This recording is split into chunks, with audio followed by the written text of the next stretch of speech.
Hello students, welcome to Amar tuition classes. आज हम question number 12 करेंगे।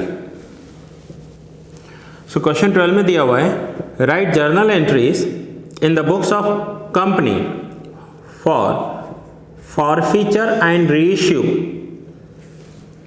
Of forfeited shares from the following information. अब forfeiture का meaning क्या होता है पहले वो समझ लो। मैंने फर्स्ट लेक्चर में कवर तो किया था, फिर भी मैं आपको समझा देता हूं।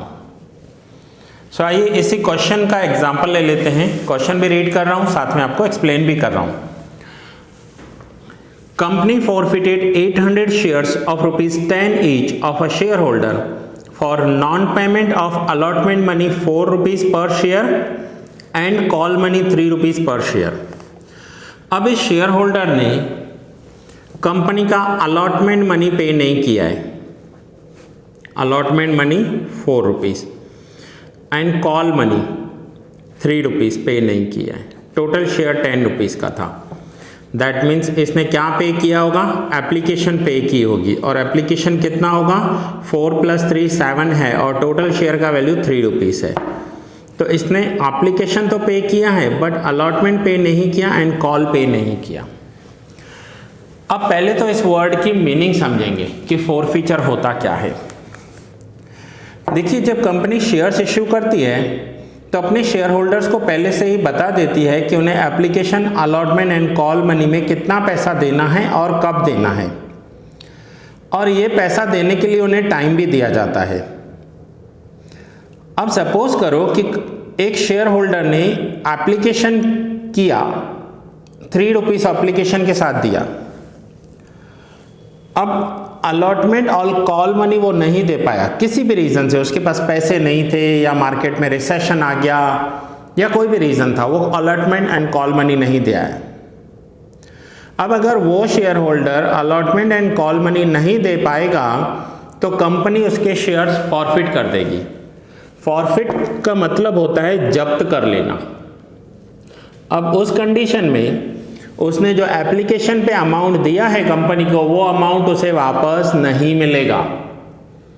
वो उस शेयर होल्डर का लॉस हो गया और कंपनी का प्रॉफिट हो गया। ऐसे बहुत सारे शेयर होल्डर्स होते हैं। इवन कई बार तो ऐसा देखा गया है कि application, allotment, first call and final call, suppose करो ये ₹3 है, ये भी ₹3 है, ये ₹2 है और ये ₹2 है, टोटल ₹10। कई बार ऐसा भी देखा गया है कि शेयर होल्डर ने एप्लीकेशन दी, अलॉटमेंट दिया, फर्स्ट कॉल दिया और फाइनल कॉल नहीं दे पाया। अब उसने ₹10 में से ₹8 दे दिए हैं बट फाइनल कॉल नहीं दिया। इस कंडीशन में भी कंपनी इसके शेयर्स फॉरफिट कर लेगी। फॉरफिट कर देना मीन्स जब्त कर देना, कैंसल कर देना, और इस शेयर होल्डर ने जो ये ₹8 पर शेयर पेड किया है वो उसे कभी भी वापस नहीं मिलेगा। वो उस शेयर होल्डर का लॉस हो गया और कंपनी का प्रॉफिट हो गया। ये लॉस इस शेयर होल्डर का इसलिए हुआ क्योंकि ये फाइनल कॉल नहीं दे पाया। तो ऐसे ज़रूरी नहीं है कि 2 कॉल नहीं दिए, इवन 1 कॉल भी नहीं दिया तो पहले दिया हुआ सारा पैसा भूल जाओ, वापस नहीं मिलेगा। ये रूल्स हैं, ठीक है। सो इसे कहते हैं share forfeiture.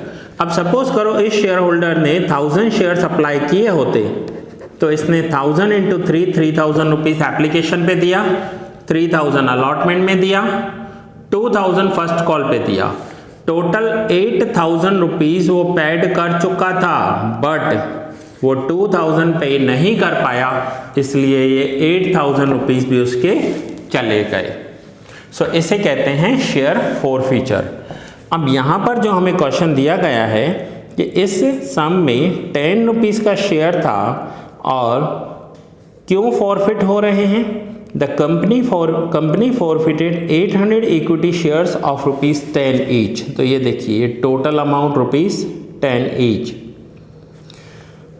Of a share holder for non payment of allotment money. Allotment money पे नहीं कर पाया, ₹4 पर शेयर एंड कॉल मनी ₹3 पर शेयर।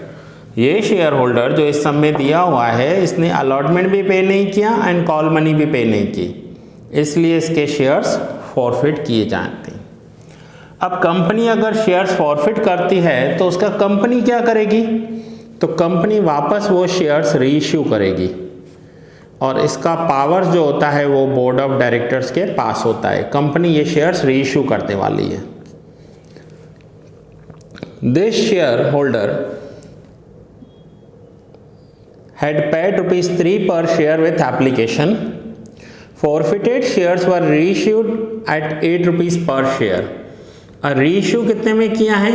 ₹8 पर शेयर, ₹8 पर शेयर, ₹8 का एक शेयर रीइश्यू किया है। नाउ पहले इसकी एंट्रीज समझ लो, फॉरफिटेड की एंट्रीज करनी कैसे है। सो इसके लिए आपको आगे पेज नंबर 25 पर आना होगा, page number 25।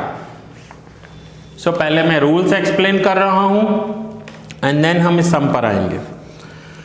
So forfeiture of shares, forfeiture या फॉरफिटेड शेयर्स एक ही बात होती है। तो ये देखिए पैराग्राफ में क्या लिखा हुआ है, due to any reason if any share holder fails to pay the amount due on allotment or any call within the informed specified period by company, then company can forfeit his shares by completing due formalities. अब उसकी कुछ due formalities होती हैं और वो due formalities पूरी कर कर कंपनी उसके शेयर्स फॉरफिट करेगी। रीज़न क्या है कि उसने स्पेसिफिक जो टाइम था, स्पेसिफाइड पीरियड था, उसमें उसने पेमेंट नहीं दिया। In normal situation directors of the company are empowered, directors के पास ये पावर्स होते हैं फॉरफिट करने के। सो ये है फॉरफीचर ऑफ शेयर की मीनिंग। सो कभी भी अगर हम न्यू कंपनी के शेयर्स अप्लाई कर रहे हैं तो हमें application, allotment and call money में उतने ही शेयर्स अप्लाई करने चाहिए जितने का हम पूरा पेमेंट दे सकते हैं। क्लियर? नाउ आइए जर्नल एंट्री। यहाँ पर 3 जर्नल एंट्रीज होती हैं, 3 जर्नल एंट्रीज होंगी और वो तीनों कौन सी जर्नल एंट्रीज होंगी? फर्स्ट होगा फॉरफिट करने की एंट्री, ध्यान से समझ लो, लिख लो, नोट डाउन कर लो। पहली एंट्री होगी शेयर्स को फॉरफिट करने की। सेकेंड एंट्री होगी शेयर्स को रीइश्यू करने की। फर्स्ट एंट्री शेयर्स फॉरफिट करने की, सेकेंड कंपनी उनके शेयर्स फॉरफिट कर कर फिर से रीइश्यू करेगी, रीइश्यू की।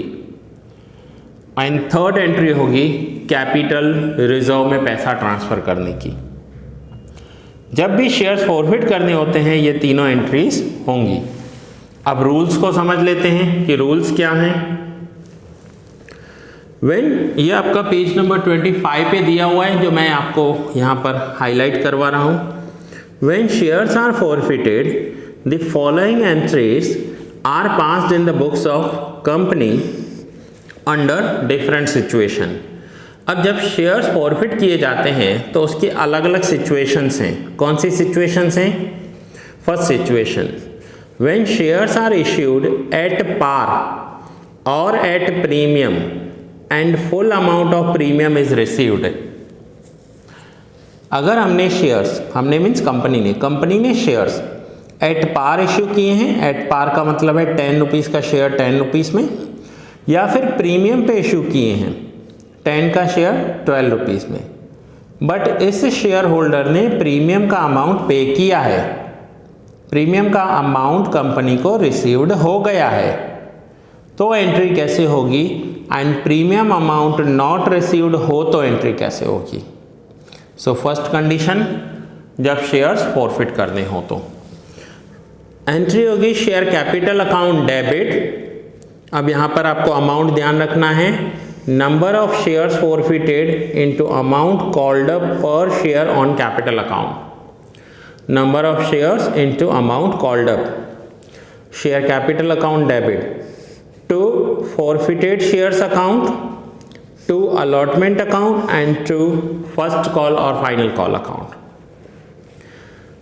Now to forfeited shares account, यहां पर देखिए दो अमाउंट हैं, एक पेड कॉल, दूसरा अनपेड कॉल। एक है जो शेयर होल्डर ने पेड किया है और दूसरा है जो अनपेड हुआ है। तो जो इसने पेड किया है, amount received on forfeited shares towards capital account excluding premium, ये जाएगा शेयर फॉरफीचर अकाउंट में। टू शेयर अलॉटमेंट अकाउंट, जितना अलॉटमेंट पे नहीं किया हो, and to called on call but not received, amount called on call but not received. इस entry को आप सिंपली कैसे याद करोगे उसका ट्रिक मैं आपको बता रहा हूं, ध्यान से सुनना। एंट्री होगी share capital account debit to paid calls to unpaid calls. फिर से शेयर कैपिटल अकाउंट डेबिट, आपको याद रखना है to paid calls to unpaid calls. अब जो पेड किया होगा वो कंपनी के लिए बेनिफिट हो जाएगा, तो वो फॉरफिटेड शेयर्स अकाउंट में चला जाएगा। And to unpaid calls means जो कॉल्स बाकी होंगे।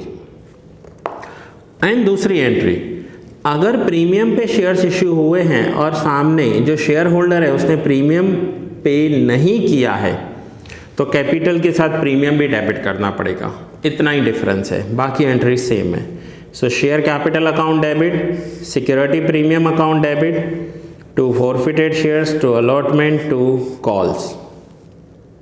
सो ये भी एंट्री ऐसे ही होगी, share capital account debit to paid calls to unpaid calls. ये दोनों एंट्रीज में से कोई एक होगी, दोनों नहीं होगी, कोई भी एक होगी। कंडीशन है कि अगर प्रीमियम रिसीव्ड हो गया तो फर्स्ट एंट्री, प्रीमियम रिसीव्ड नहीं हुआ तो सेकंड एंट्री। ये मोस्ट इंपॉर्टेंट टॉपिक है इस चैप्टर का, ध्यान से समझना इसलिए। सो ये फर्स्ट एंट्री हो गई शेयर्स फॉरफिट करने की। सो इसके स्टेप्स हैं कौन से? फर्स्ट शेयर फॉरफिट करना है। नाउ सेकंड स्टेप है कि शेयर रीइश्यू करने होंगे। सो रीइश्यू करने के लिए तो उसके लिए आपको पेज नंबर 27 पर दिया हुआ है, company can reissue forfeited shares. For this director of company have the full authority by law. Directors के पास फुल अथॉरिटी है बाय लॉ कि वो किसी को भी दे सकते हैं। Directors can reissue these shares at par, at premium और एट डिस्काउंट। डायरेक्टर्स इसे एट पार पे भी दे सकते हैं, at premium and at discount पर। अब रीइश्यू तो हो रहे हैं, लेकिन रीइश्यू करने के 3 कंडीशन हैं। तीनों में से कोई एक होगा, तीनों नहीं होंगे, तीनों में से कोई एक होगा। So page number 28, following journal entries are passed for reissue of forfeited shares under different situation. If the forfeited shares are reissued at par, तो एंट्री होगी bank account debit to share capital account. Second condition, if forfeited shares are reissued at premium, तो entry होगी bank account debit to share capital to security premium. And third, if forfeited shares are reissued at discount, तो entry होगी bank account debit share forfeited account debit to share capital account. ये जो share forfeit है ये discount है, और यहाँ पर आपको कैसे अमाउंट्स लेने हैं वो भी दिया हुआ है कि number of shares reissued into amount per share, number of shares reissued into discount per share, and number of shares reissued into paid up amount per share. So इन तीनों में से भी कोई एक एंट्री होगी। मैं फिर से बता रहा हूँ, आइदर फर्स्ट और सेकंड और थर्ड, तीनों में से कोई एक एंट्री होगी, क्योंकि या तो शेयर एट पार पे इश्यू होगा, या एट प्रीमियम पे इश्यू होगा, या डिस्काउंट पे इश्यू होगा, तीनों तो नहीं हो सकते। सो एक है फर्स्ट, ये रीइश्यू का हो गया। नाउ आपने फॉरफिट में भी देखा, इन दोनों में से कोई एक एंट्री होगी, ये आपको पेज नंबर 25 पे दिया हुआ है। अब रीइश्यू करने के बाद ये third entry, balance of share forfeiture account. अगर शेयर फॉरफीचर अकाउंट में कोई बैलेंस बचा तो उसे कैपिटल रिजर्व में ट्रांसफ़र करना पड़ता है। उसके लिए एंट्री होगी share forfeiture account debit to capital reserve account. So यहाँ पर मैं फिर से आपको स्टेप्स बता दूँ। स्टेप्स कौन से हैं? पहले शेयर फॉरफीचर करना होगा,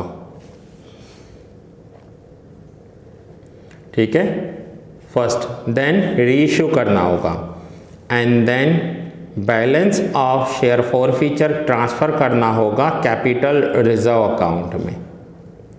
ये 3 स्टेप्स होंगे, ठीक है। सो शेयर फॉरफीचर के लिए 2 एंट्री हैं, दोनों में से कोई एक होगा। रीइश्यू के लिए 3 एंट्री हैं, तीनों में से कोई एक होगी। एंड बैलेंस को कैपिटल रिजर्व में ट्रांसफ़र करने के लिए एक ही जर्नल एंट्री हमारे पास है। सो ये था कि आपको सम करना कैसे है। नाउ क्वेश्चन पे आ जाते हैं, क्वेश्चन नंबर 12, और इसी क्वेश्चन को स्टार्ट करते हैं। अब जैसे कि आपको पता है इस क्वेश्चन में, आप फिर से रीड कर लीजिए एक बार। 800 शेयर्स रीइश्यू हुए, 800 शेयर्स फॉरफिट हुए हैं और रीइश्यू हुए। नाउ ध्यान दीजिए, जब फॉरफिट करने हैं और एट पार हैं, देखो यहाँ पर प्रीमियम तो दिया हुआ नहीं था, प्रीमियम नहीं है मीन्स एट पार कंसीडर किया जाएगा। सो एंट्री होगी equity share capital account debit 800 shares into 10 rupees 8000। फिर आपको याद कैसे करना है, मैंने आपको ट्रिक बताई। 2 पेड कॉल्स, 2 अनपेड कॉल्स। तो पेड कॉल्स कौन सा था? इस शेयर होल्डर ने कितना पे किया था? एप्लीकेशन अमाउंट, और एप्लीकेशन अमाउंट कितना था? 3 रुपीज। सो 2 पेड कॉल्स में लिखेंगे to share forfeiture account 800 into 3, ये अमाउंट्स लिखे हुए हैं। 2 अनपेड कॉल्स, कौन कौन से कॉल्स इस शेयर होल्डर ने नहीं दिए? तो इस शेयर होल्डर ने अलॉटमेंट नहीं दिया एंड कॉल नहीं दिया, तो यहाँ पर लिखेंगे to allotment 800 into 4 3200 and to first and final call 800 into 3 2400। So entry हुई equity share capital account debit to paid calls to unpaid calls. Now next, अब यही रीइश्यू हुए हैं, कितने में रीइश्यू किए हैं? 8 rupees per share.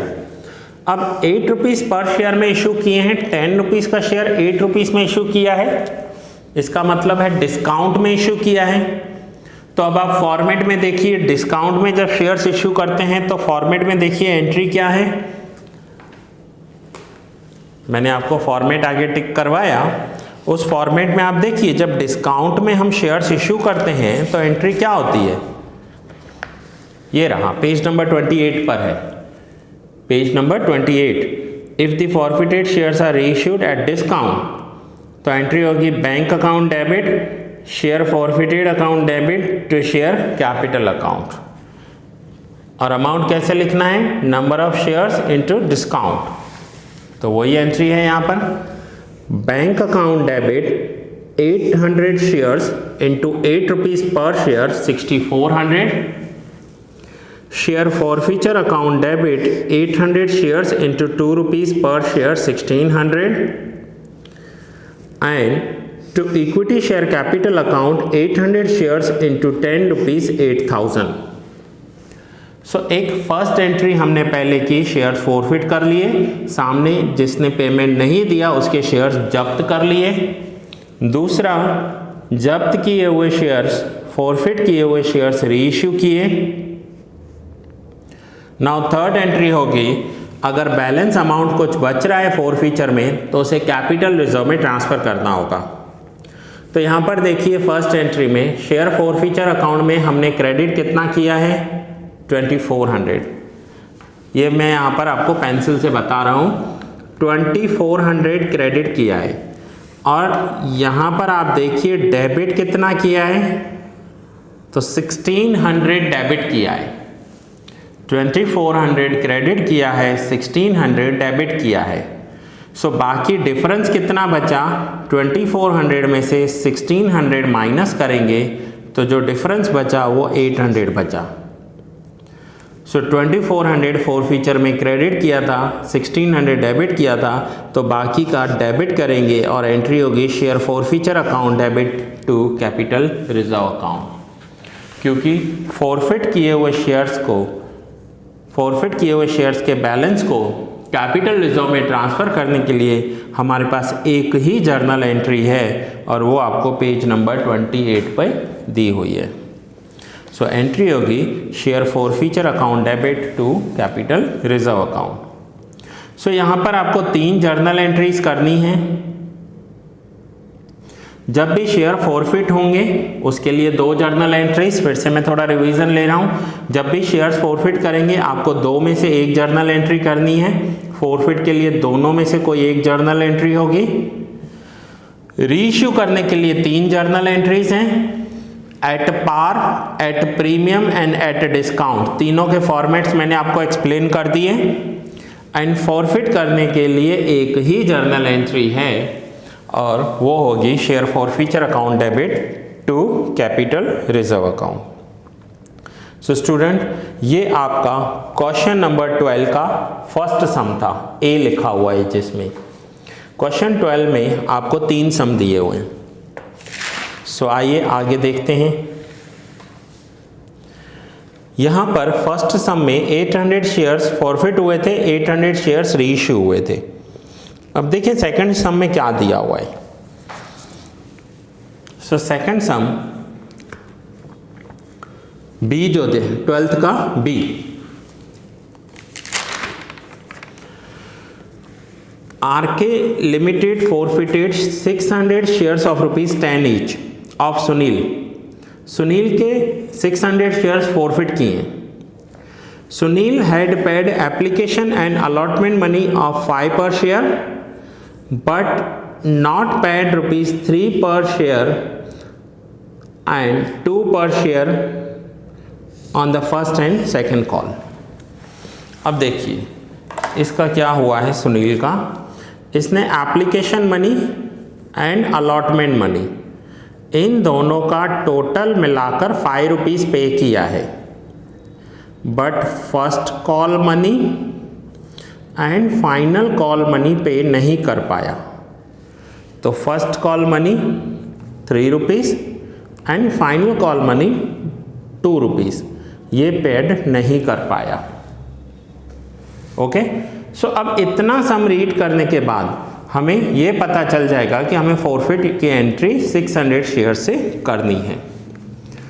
Out of the forfeited shares 400 shares were reissued at ₹6 per share to Mittal. 400 shares reissue किए ₹6 per share में। सो आइए जर्नल एंट्री देखते हैं। पहले फर्स्ट एंट्री, प्रीमियम नहीं है इसमें। प्रीमियम नहीं है तो जो फॉरफिट करने की 2 एंट्री हैं उसमें फर्स्ट एंट्री होगी equity share capital account debit 600 × 10 6000। ये एंट्री इजीली कैसे याद रखनी है आपको, मैंने आपको क्या बताया, equity share capital account debit to paid calls to unpaid calls. और जो पेड कॉल्स हैं जितना भी सुनील ने पे किया है कंपनी को वो फॉरफिट हो जाएगा, जब्त हो जाएगा। सो टू पेड कॉल्स, और टू पेड कॉल्स में आपको पेड नहीं लिखना है, to share forfeiture, word share forfeiture लिखना है, लेकिन याद ऐसे करना है टू पेड कॉल्स। अब इसने क्या पे किया था, तो इसने एप्लीकेशन एंड अलॉटमेंट के ₹5 पे किए थे। सो 600 × 5 3000। टू अनपेड कॉल्स, अनपेड में क्या पे नहीं किया, तो फर्स्ट कॉल पे नहीं किया एंड फाइनल कॉल पे नहीं किया। फर्स्ट कॉल कितना था, ₹3। सो 600 × 3 1800 पेड नहीं किए एंड 600 × 2 1200 पेड नहीं किए। सो फॉरफिट करने के लिए 2 जर्नल एंट्रीज, दोनों में से यहां पर फर्स्ट एंट्री हो रही है क्योंकि प्रीमियम कहीं भी नहीं है। सो 600 शेयर्स फॉरफिट कर दिए। नाउ सेकेंड एंट्री, रीइश्यू करने हैं। तो कंपनी ने सारे शेयर्स रीइश्यू नहीं किए, Out of the forfeited shares, 400 shares were reissued at ₹6 per share. अब देखिए मोस्टली 99% केसेस में जब भी रीइश्यू होता है ना, तो वो रीइश्यू हमेशा डिस्काउंट पर ही होगा 99% केसेस में। सो रीइश्यू करने के लिए 3 जर्नल एंट्रीज हैं। तीनों जर्नल एंट्रीज कौन सी हैं? First journal entry at par, second journal entry at discount at premium and third journal entry at discount. तो यहाँ पर एट डिस्काउंट ही होगा मोस्टली। सो एंट्री करेंगे bank account debit 400 into 6। 400 into 6 क्यों? फॉरफिटेड 600 किए हैं लेकिन रीइश्यू में सिर्फ 400 ही किए हैं। So 400 into 6 2400। Share forfeiture account debit 400 into 4 1600। To equity share capital account 400 into 10 4000। ये हो गया रीइश्यू का एंट्री। सो फर्स्ट एंट्री मैं आपको फिर से बता रहा हूं, ये एंट्री हमने फॉरफीचर के लिए की, सेकंड एंट्री हमने रीइश्यू के लिए की, and third entry balance amount को कैपिटल रिजर्व में ट्रांसफर करेंगे। लेकिन कैसे? उसके लिए हमारे पास जर्नल एंट्री तो एक ही है, share forfeiture account debit to capital reserve account. अब यहां पर जो पहले सम हमने किया था उसमें हमने ये देखा था कि फॉरफीचर में क्रेडिट 2400 है, डेबिट 1600 है। सो बैलेंस निकाला था। लेकिन बैलेंस कब निकालेंगे? क्योंकि उस सम में हमने 800 शेयर्स फॉरफिट किए थे और 800 शेयर्स ही रीइश्यू किए थे। यहाँ पर 800 शेयर्स रीइश्यू नहीं हुए, यहाँ 600 फॉरफिट हुए हैं और 400 रीइश्यू हुए। तो उस कंडीशन में हमें इक्वेशन अप्लाई करनी होगी। कौन सी? अगर हमने 600 शेयर्स फॉरफिट किए थे और उस फॉरफिट शेयर्स पर जो अमाउंट रिसीव्ड हुआ था वो 3000 हुआ था, ये रहा यहाँ पर देखिए आप, 600 शेयर्स पर 3000 का प्रॉफिट हुआ था। सो इन 600 शेयर्स में से हम 400 शेयर्स रीइश्यू कर रहे हैं, तो 400 पर प्रॉफिट कितना होगा? सो 400 इंटू 3000 डिवाइड बाई 600, तो ये आंसर आएगा 2000 रुपीज। कहने का मतलब है कि 600 पर प्रॉफिट 3000, तो 400 पर प्रॉफिट 2000, और इस 2000 में से हमें जो लॉस हुआ है, लॉस ऑन रीइश्यू, हमने जो डिस्काउंट दिया है, इस डिस्काउंट को आप लॉस ऑन रीइश्यू कहिएगा। लॉस ऑन रीइश्यू वो है 1600।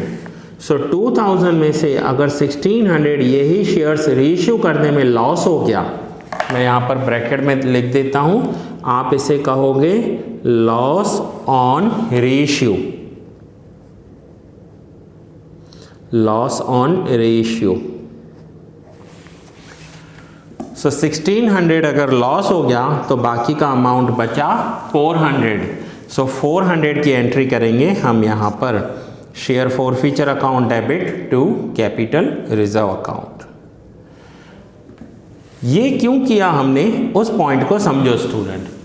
हमने 600 शेयर्स फॉरफिट किए थे लेकिन रीइश्यू किए हैं 400, रीइश्यू 400 किया है। बाकी के 200 शेयर्स अभी कंपनी के पास पड़े हैं। ये 200 शेयर्स कंपनी फ्यूचर में रीइश्यू करेगी। सो हो सकता है जब ये शेयर्स रीइश्यू करे तब कंपनी को लॉस ऑन रीइश्यू हो, या जब रीइश्यू करे तब फिर से डिस्काउंट देना पड़े कंपनी को। तो इसलिए कंपनी ने 400 शेयर्स का जो 2000 प्रॉफिट था वो ही यहाँ पर कैलकुलेट किया। बाकी का प्रॉफिट, जो टोटल प्रॉफिट 3000 था, 3000 के प्रॉफिट में से 2000 इन शेयर्स पर हुआ और 1000 इन शेयर्स पर हुआ, जो बैलेंस पड़ा है। सो बैलेंस शेयर भी हो सकता है फ्यूचर में लॉस के साथ रीइश्यू करना पड़े, इसलिए उसका रिजर्व अलग से रखेंगे। सो यहाँ पर एंट्री हुई share forfeiture account debit to capital reserve account. Now student, इसी सम का इसी क्वेश्चन नंबर 12 का सी सम देखेंगे और क्वेश्चन पूरा करेंगे। इसमें आपके फोरफिट के सारे पॉइंट्स कवर हो रहे हैं, इसलिए ये मोस्ट इम्पॉर्टेंट पॉइंट है। हो सकता है आपको एक बार में थोड़ा डाउट निकले, लेकिन इस लेक्चर को फिर से रिवाइज कर लीजिएगा आप एक बार, सारे पॉइंट्स कवर हो जाएंगे। A shareholder holding 3000 equity shares of ₹10 each has paid application money at ₹13 per share including 10 premium and allotment money 13 per share including premium. His shares were forfeited for non-payment of call of 4 per shares. Forfeited shares were reissued at 7 per share. Okay, now देखिए, एक share holder के shares forfeit हो रहे हैं क्योंकि उसने application money पे किया था। कितना एप्लीकेशन मनी है इनका? तो 13 रुपीज़ है, 3 + 10, 3 रुपीज़ कैपिटल है एंड 10 रुपीज़ प्रीमियम है। इस शेयर होल्डर ने ये पे कर दिया है। उसके बाद अलॉटमेंट मनी भी इसने पे की है। अलॉटमेंट मनी भी इस शेयर होल्डर ने पेड किया है। कितना अलॉटमेंट मनी पेड किया है? वो भी 13 रुपीज़ है, 3 + 10। अब इस शेयर होल्डर से मिस्टेक क्या हो गई कि वो कॉल मनी पे नहीं कर पाया 4 रुपीज़ का। कॉल मनी में प्रीमियम 0 था। सो 10 + 20 ऐसे करके कंपनी ने कॉल किया है। अब इस शेयर होल्डर ने एप्लीकेशन दिया है 13 रुपीज़, अलॉटमेंट भी दिया है 13 रुपीज़, ओनली कॉल मनी नहीं दे पाया, सिर्फ एक कॉल मनी नहीं दे पाया, तो भी इसके शेयर्स फॉरफिट हो गए। सो नाउ फॉरफिट करने के लिए हमारे पास 2 जर्नल एंट्रीज हैं। एक एंट्री कि उसने प्रीमियम दिया है, दूसरी एंट्री प्रीमियम नहीं दिया है। सो अब हम यहाँ पर देखेंगे कि इसने फर्स्ट तो दे दिया, प्रीमियम दिया, सेकंड अलॉटमेंट भी दे दिया, मीन्स प्रीमियम दे दिया। सो इसने प्रीमियम का तो सारा अमाउंट दे दिया है। इट मीन्स एंट्री करेंगे premium amount is received, share capital account debit to share forfeiture to share call account. फिर से share capital account debit to paid calls to unpaid calls. Paid call में 3000 shares पर 6 rupees इसने दिया है। 6 कौन सा? इन दोनों को प्लस करना है, 3 + 3 6। And to unpaid call, unpaid call में क्या नहीं दिया? 3000 शेयर्स पर 4 रुपीज़ नहीं दिए, ये 4 रुपीज़। सो एंट्री होगी equity share capital account debit 3000 × 10 30,000 to paid calls to unpaid calls. Paid calls में है 3000 × 6 एंड अनपेड में है 3000 × 4। Second entry bank account debit share forfeiture account debit to capital account. कितने में रीइश्यू किए हैं? So 7 rupees per share में reissue किए हैं, और रीइश्यू किए हैं 7 रुपीज़ मीन्स डिस्काउंट पर रीइश्यू किए हैं। रीइश्यू करने के लिए 3 journal entry, at par, at premium, at discount. But मैंने आपको बताया 99% एट डिस्काउंट होता है। So bank account debit 3000 × 7 21,000, share forfeiture account debit 3000 shares × 3 rupees, इसे आप लॉस ऑन रीइश्यू भी कह सकते हो, 9,000 to equity share capital account 30,000। अब 3000 फॉरफिट किए हैं और 3000 ही रीइश्यू कर दिए हैं। जब पूरे के पूरे शेयर्स रीइश्यू किए हैं तो हमें कोई कैलकुलेशन करने की ज़रूरत नहीं है। 18,000 के फॉरफीचर में से 9,000 का फॉरफीचर माइनस कर दो तो बाकी की एंट्री होगी 9,000 की, और वो एंट्री होगी share forfeiture account debit to capital reserve account. 18,000 के फोरफीचर में से 9,000 का फोरफीचर माइनस कर दो, सो 18 माइनस 9 बाकी बचेगा 9,000। Share forfeiture account debit to capital reserve account. So students, मैं वंस अगेन फिर से बता रहा हूँ, इस लेक्चर को फिर से एक बार देखिएगा आप। यहाँ पर मैं एक बार थोड़ा सा रिवीजन ले रहा हूँ। फॉरफिट करने के लिए, एंट्री को फॉरफिट करने के लिए हमारे पास दो ऑप्शन है, एक व्हेन प्रीमियम इज पेड, दूसरा when premium is not paid. यहाँ पर प्रीमियम पेड हो चुका था क्योंकि एप्लीकेशन एंड अलॉटमेंट में प्रीमियम था, शेयर होल्डर ने वो दोनों पे किए हैं, then premium is paid. Reissue करने के लिए 3 journal entry, at par, at premium, at discount. So यहाँ पर एट डिस्काउंट वाली एंट्री की। एंड फोरफीचर में का अमाउंट जो बैलेंस होगा वो कैपिटल रिजर्व में ट्रांसफर करने के लिए सिर्फ हमारे पास एक ही जर्नल एंट्री है।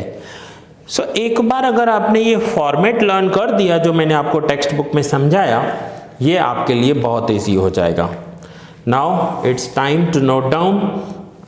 हर एक पेज पर मैं 5 सेकेंड्स के लिए रुकूंगा और आप इसे स्क्रीनशॉट ले लीजिए या नोट डाउन कर लीजिए।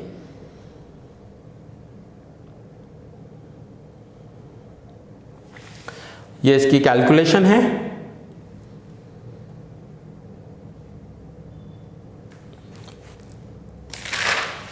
ये बी क्वेश्चन,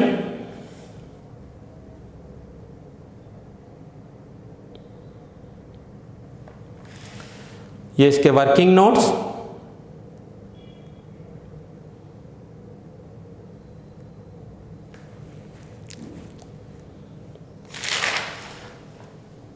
ये सी,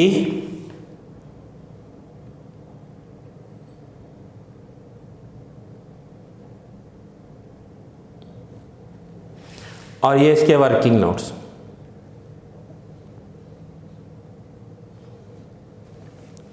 सो ये क्वेश्चन मैं यहां ही पूरा कर रहा हूं। नेक्स्ट क्वेश्चन में मिलेंगे और न्यू सम स्टार्ट करेंगे।